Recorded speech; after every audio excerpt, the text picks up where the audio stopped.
US President Joe Biden unveiled a bundle of steep tariff increases on Tuesday. They're aimed at $18 billion of Chinese imports, including electric vehicles, computer chips, and medical products. The White House cited unacceptable risks to US economic security.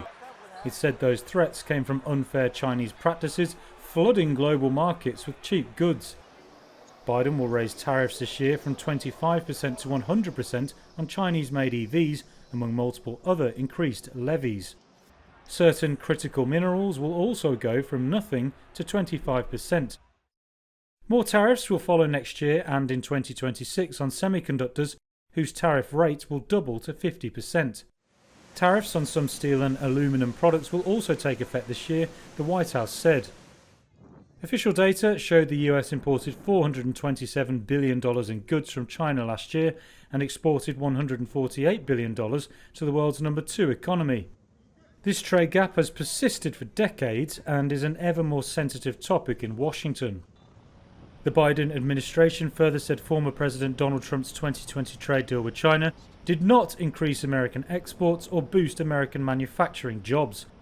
It also argued the 10% across-the-board tariffs on goods from all points of origin Trump has proposed would frustrate US allies and raise prices. Trump has floated tariffs of 60% or higher on all Chinese goods. Biden administration officials said their measures are carefully targeted and unlikely to worsen inflation. They also downplayed the risk of retaliation from Beijing. Biden has struggled to convince voters of his economic policies despite a backdrop of low unemployment and above-trend economic growth. The president has said he wants to win this era of competition with China, but not to launch a trade war. He's worked in recent months to ease tensions in one-on-one talks with Chinese President Xi Jinping. On Tuesday, China strongly criticized the US decision, and it vowed it will take resolute measures to defend its rights and interests.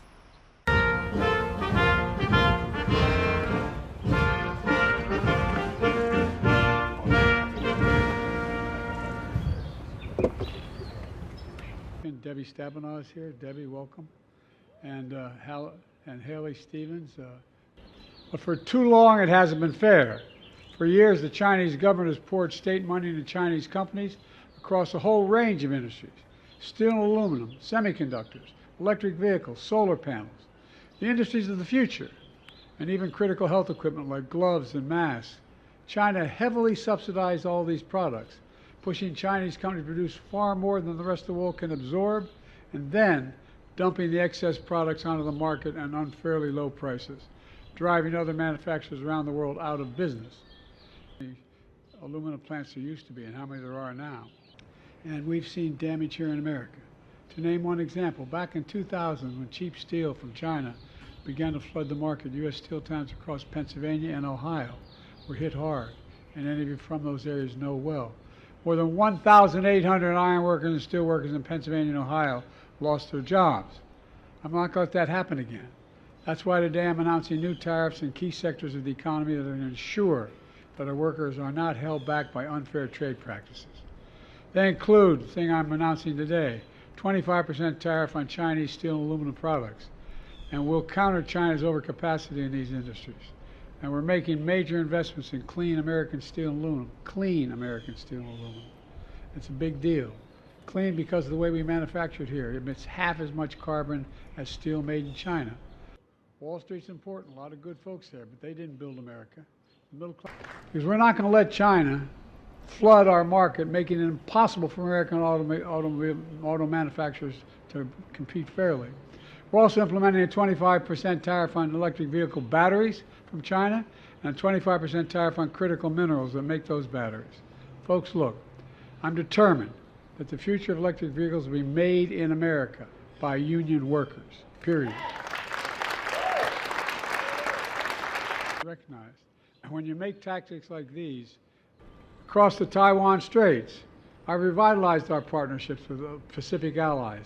And India, Australia, Japan, South Korea, the Philippines, Pacific Island nations. I've made sure the most advanced American technologies we develop or invent can't be used by the Chinese government to undermine our national security. Frankly, before it rains, for all this tough talk on China, It never occurred to my predecessor to do any of that. Bottom line, I want fair competition with China, not conflict, and we're in a stronger position to win that economic competition in the 21st century against China than anyone else because we're investing in America again, in American workers. Thank you. Oh, we got to sign this.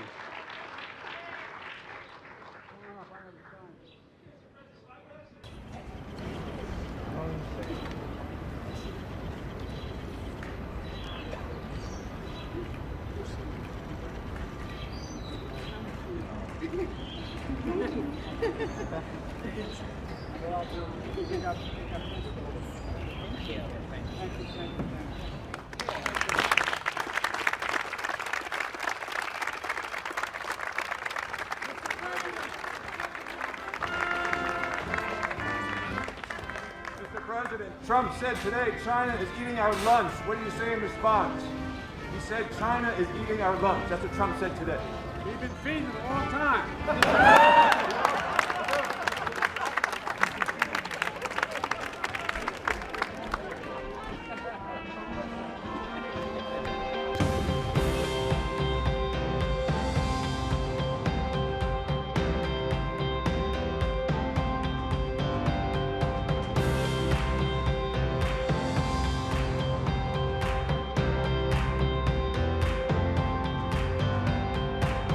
像现在美国单方面说要通过加征关税来隔离这个本来就是全球化的发展的这样一个提升了双方的消费者这一个良性发展的这样的一个势头，无偿因应。